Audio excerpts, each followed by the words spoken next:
Alam mo bang pwede kang makabili ng motor gamit yung Shopee account mo? Oo, Shopee. Hulugan na, tapos mas maliit yung interest. Paano yun? Ito ang pag-uusapan natin ngayon.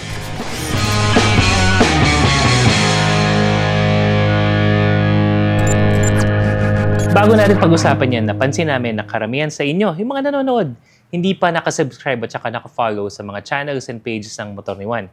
Makakatulong ay yung like, share, and comments at saka syempre ang pag-follow at pag-subscribe para mas marami pang makapanood ng video na to at saka syempre para hindi ka magpogya sa mga balita tulad nito. Sa mga nakaraang videos, marami na tayong pinag-usapan kung paano ka makakuha ng motor nang hindi ka nagagabas ng pera, hindi ka nagagabas ng kahit na anong requirement. Iba-iba ng methods yan. Just to recap mga brother, ang ilan sa mga pinag-usapan natin is yung personal loan or cash loan galing sa mga bangko na walang hatak ang motor mo, credit card, G-Gives, G-Loan, home credit na pag-usapan na rin natin yan. Ngayon, meron tayong bagong na-discover. Ha! Excited to. May Shopee ka! Panay ang checkout mo, panay ang add to cart mo. Alam mo ba na yung Shopee account mo ay pwede mong magamit na pambili ng motor? Hindi ka hahanapan ng requirements, hindi ka hahanapan ng down payment o kahit na anong dokumento tapos rekta installment na. Depende sa account mo, mas mababa ang interest sa madaling salita, mas makakatipid ka kaysa sa mga financing o yung mga hulugan na option sa mga kasa at sa iba pang mga dealerships. Meron tayong dalawang paraan kung paano mo magagamit ang Shopee mo na pambili ng motor. Isa-isahin natin yan. Pero paalala lamang, you have to check yung mismong Shopee account mo kung may offer sa'yo. Hindi yung basta meron kang Shopee tapos tatakbo ka na sa Moto Tiangge PH. Oo nga pala mga brother, bago tayo mag-proceed, ang tanging dealership or tanging bentahan ng mga repo motor na nag-o-offer ng ganitong payment is si Moto Tiangge PH. I-search mo na lang yan sa Waze at saka sa Maps. Sa Moto Tiangge PH na ilapag mo niyan, mamimili ka na lang at pag okay yung offer sa'yo, iuwi mo na rin kaagad on the same day yung motor mo without having to pay cash out, down payment, wala ka ring mga requirements na isa-submit bukod sa valid ID mo na for documentation purposes lang naman. Ito yung first option natin under Shopee or gamit ang Shopee sa pagkuha ng motor. The first one is S-Loan. S-Loan mga brother, kung saan nagpo-provide si Shopee yung cash na pwede mong hiramin para maipambili mo ng motor sa Moto Tiangge PH. Sa S-Loan, kung ikaw ay Shopee user, shopper, ganyan, as in normally gumagamit ka ng iyong Shopee, they can lend you up to 100,000 pesos. Laki-laki yun. Pwede ka na rin magkaroon ng maganda-ganda talagang mga motor na yan. Again, hanggang 100,000 pesos yan. Pero kung ikaw naman ay negosyante at meron kang Shopee account, ibig sabihin ikaw ay Shopee seller. Isa ka sa mga nagtitinda sa Shopee at okay ang account mo dahil they offer up to 3 million pesos. Hindi na yata motor ang bibigyan mo nun, kotse na, mga SUV na. Pero hindi naman lahat seller na magkakaroon ng credit limit na hanggang 3 million pesos dito tayo sa Shopee user. Parang ako, Shopee user ako, pero hindi ako seller. So ako, I can get as much as 100,000 pesos offer na pwede kong magamit na pambili ng motor at accessories. Dito sa Juan Moto Avenue, marami tayong mga riding gears and accessories dito. Helmet, top box, jacket, riding gears lahat, pati mga ilaw, busina upgrade, intercom, lahat nandito na. Kaya bisita kayo dito sa Juan Moto Avenue. Yung specific na S-Loan amount, yung pwedeng ipahiram sa'yo ng Shopee, depende yan sa credit assessment. Ibig sabihin, depende sa account mo, gaano ka kadalas gumamit ng Shopee, and if you had existing payable sa Shopee, good payer ka ba? Hindi mo ba naiwan yung mga dating inutang mo sa Shopee? Again, hindi yan nakadepende kay Moto Tiangge PH or sa dealer, kundi sa Shopee mismo, sa base sa paggamit at pagbayad mo sa account mo sa Shopee. Ito yan kung paano. Open your Shopee account, tapos nakikita mo yung Me icon na nasa lower right hand ng screen mo, pipindutin mo yan. Sa bandang gitna, makikita mo yung icon na nakasulat S-Loan. Tap mo rin yan. Pag natap mo na yan, dalawa yung maaaring mangyari. Maaaring ipakita na sa'yo rekta yung withdrawal limit mo. Ito yung pwede mong hiramin sa Shopee na pwede mo namang pambili ng motor. Cash yan mga brother. O pangalawa naman, kung wala pa yung withdrawal limit or yung credit limit na pinapakita sa'yo, you will be prompted na i-activate ang account na yan. And by activation, madali lang naman yan. Fill out mo lang yung mga details na hinihingi sa'yo katulad ng name, address, etc. etc. Tapos, alam mo ang kailangan lang nila na i-upload? valid ID. I-upload mo lang dyan para ma-activate yung account mo. Kapag bagong activated lang ang account mo, hindi mo kagad-kagad makita yung credit limit or yung ipapautang sa'yo ni Shopee. Ang sasabihin ni Shopee sa'yo, approval can take up to 5 days. Pero sa experience ko, inabot lang ako ng mga 30 minutes. Meron ng resulta yung application ko na pwede pala akong humiram gamit ang S-Loan dahil pinakita na nila at inapprove na nila yung credit limit ko. Once may credit limit ka na, nakikita mo na, yan na, takbo ka na kagad sa Moto Changi PH dahil ang offer na yan ay hindi permanent. Maaari yang mawala, mga brother. Paalala ha, once you see na may credit limit ka na at kailangan mo talagang bumili ng motor, gagamitin mo para mapaginhawa ang buhay mo, mas maging payapa ang commute mo, papasok sa trabaho o kaya pang service ng pamilya mo. Pag meron ka na yan, takbo ka na sa Moto Changi PH at i-assist ka na nila. Pero ito lang naman talaga yung mga steps dyan. Input mo yung loan amount na gusto mo. Tandaan, halimbawang binigyan ka ng Shopee ng 100,000 na loan amount or credit limit, pwede namang hindi mo sagarin.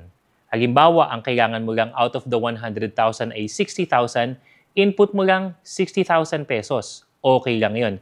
Tapos, unlike GGives, ito, you have the liberty na makapili kung gaano kahaba yung loan term mo. Ibig sabihin, from 3 months to 6 months, 9 months, hanggang 1 year mo pwedeng bayaran yung loan amount na yan. So at least may flexibility. Yung kay GGives kasi, may pagkakataon na papapiliin ka o kaya naman may pagkakataon na yun na yun, hindi ka na makakapili. At least ito, you have the liberty to choose kung gaano katagal mo babayaran yung loan amount na ipapambili mo ng motor.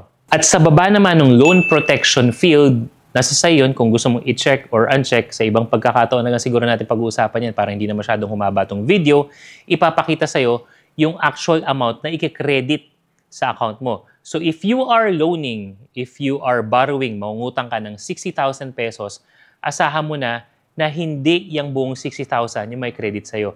May mababawas dyan na processing fee. Maliit lang naman, mga brother. At kapag okay ka na, set mo na yung amount na gusto mong hiramin, ang gagawin mo na lang is pipindutin yung withdraw now, yung nasa pinakaibaba na orange na button. Ang mangyayari ngayon yan, yung winidraw mo na amount galing sa S-Loan, mapupunta ngayon sa Shopee Pay mo. Diba? Meron kang Shopee account, meron kang Shopee Pay account na ibinabayad sa mga purchases mo. Dun siya mapupunta, dun sa pinaka-wallet ng Shopee mo. Paano mo naman maipapambili ng motor yung Shopee Pay?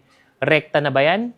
Eto yan, mga brother. Dahil ang bibilhin mo ay hindi under Shopee, hindi siya naka-upload sa Shopee, hindi siya makikita sa Shopee, kundi legit na dealership mismo, kailangan mo ngayon i-transfer yung wallet amount sa Shopee Pay mo to your bank account. Meron kang dalawang option para i-transfer yan. Yung icon na send money o kaya naman yung bank transfer. Kung bank transfer or sa banko mo ipapatransfer yung pera na nakuha mo from S-Loan, pindutin mo lang yan, fill out the details katulad ng account number and name, transfer mo na, makikita mo na kagad yung amount nun, real time. O kaya naman, pag pinindot mo yung send money, may iba-ibang options yan kung saan pwede mo rin yan i-transfer sa bank account o kaya naman sa other wallets katulad ng GCash. Kapag yung pera na yan ay nasa bank account mo na o kaya nasa GCash mo na, pwede ka na mag-process ng transfer papunta sa Moto Changi PH para makuha mo yung motor na napili mo. Ganun lang siya kasimple, mga brother. Actually, mas mahaba pa yung proseso kapag kinikwento to versus pinipindot sa cellphone mo. Kasi in reality, pindot-pindot lang to. After 5 to 10 minutes, nasa account mo na yung pera na kinuha mo or na hinira mo sa Shopee Pay using the S-Loan option. So yan yung unang option na ibibigay natin sa inyo kung paano makakuha or maipambili ang inyong mga Shopee account papunta dito kay Moto Changi PH. Pag-usapan naman natin ngayon yung pangalawa. Diba sabi ko, dalawang paraan yan. Ito yung isa. Na wala na tayong gagawing mga transfer, rekta na. So sa SPayLater, buksan mo lang ulit yung Shopee mo, pindutin mo lang ulit yung Me para mapunta ko doon sa pinaka-profile mo, and then this time, doon sa My Wallet section, pindutin mo yung SPayLater. Ang SPayLater ay isa sa mga options si Shopee kung saan pwede ka na makabili ng item ngayon, in this case, motor ang pinag-uusapan natin, tapos later mo na babayaran after a month or so, ganun siya. Ito literal yung mga buy now, pay later na nakikita natin sa mga malls.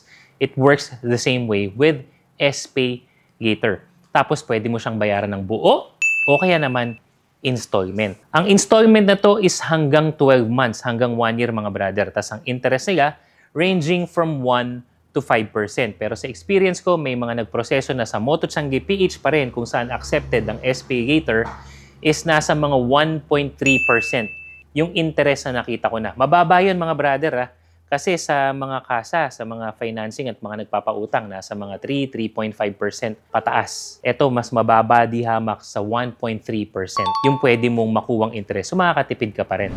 Disclaimer lang mga brother, may mga na-observe na rin kasi kami ng mga buyers ng Moto Changi PH kung saan meron silang SPayLater, covered naman, ibig sabihin, halimbawa, 50 mil yung bigay sa kanila ni SPayLater, tapos 30 mil lang yung motor na babayaran nila or bibighin nila. So, pasok dun sa amount, pasok dun sa credit, pero naka-gray out pa rin yung SPayLater. Kung bakit, yan ay hindi pa talaga alam ng Moto Changi PH.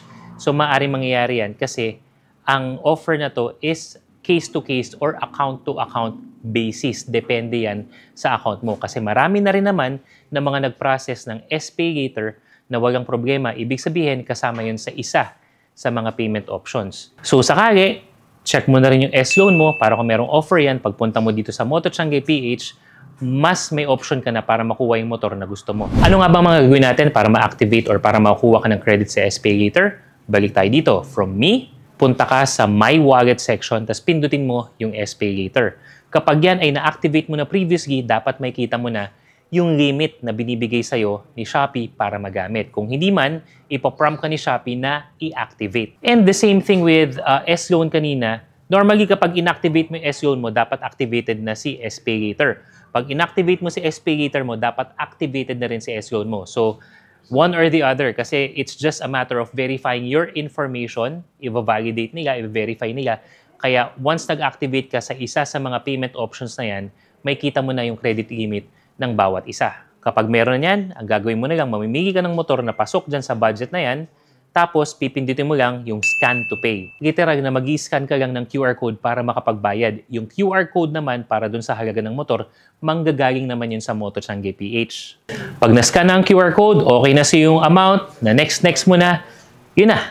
Bayad ka na mga brother at pwede mong piliin yung installment option versus the lump sum option. Paalala, yung lump sum option is hindi ka pa magbabayad ngayon. Halimbawa, after 30 days ka pa magbabayad pero buo na. So kung wala ka pang ipon para sa ganun, pwede mong piliin yung installment option kung saan pwede mong bayaran yung SPayLater credit mo hanggang 1 taon. For the interest rate, ganun pa rin mga brother. It ranges from 1 to 5%.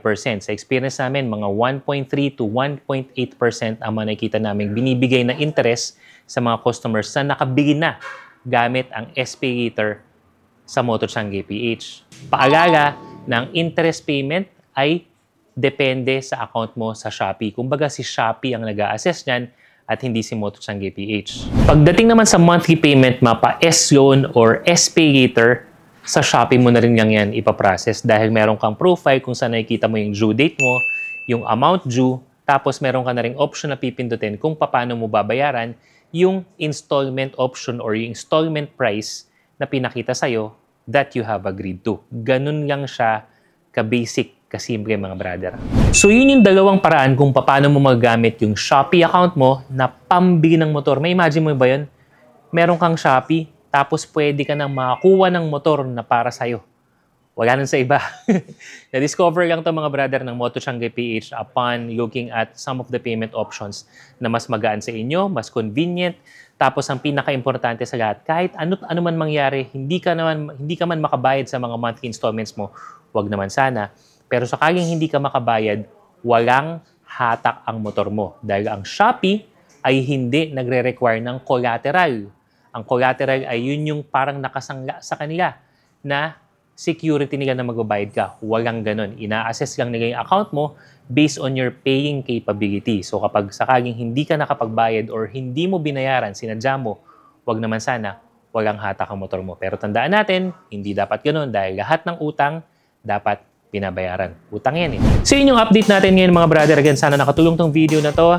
Meron kang Shopee, try mo na. Itag mo rin yung mga kamag-anak mo. Sakaling kulang ang budget mo sa mga Shopee payment options na pinag-usapan natin, pwede kang makigamit ng Shopee ng iba o kaya naman meron kang Shopee, meron kang credit card, pwede mong imekos-mekos yun.